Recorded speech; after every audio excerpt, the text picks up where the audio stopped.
बाकी मसला में दबा सकते हैं। बना रहे हैं आलू कीमा। हमारे पास आधा किलो कीमा है और अदरक लहसुन का पेस्ट है। आलू काट लिए क्यूब कटे हुए और टमाटरों का पेस्ट बना लिया। आली चूल्हे पे उस पर कुकिंग ऑयल शामिल करेंगे। अदरक लहसुन का पेस्ट 2 खाने चम्मच शामिल करेंगे। अदरक लहसुन को ब्राउन कर लेंगे, शामिल कर लेंगे।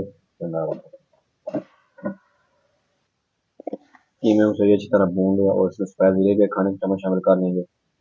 नमक 1 खाने चम्मच शामिल कर लेंगे। हल्दी शामिल कर लेंगे, मिक्स कर लेंगे। आलू शामिल कर लेंगे।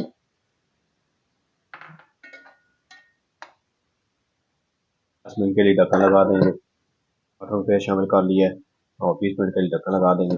माशाल्लाह कीमा हमारा बन चुका है, आलू से अच्छी तरह गल चुके हैं और इसमें मेथी शामिल कर लेंगे।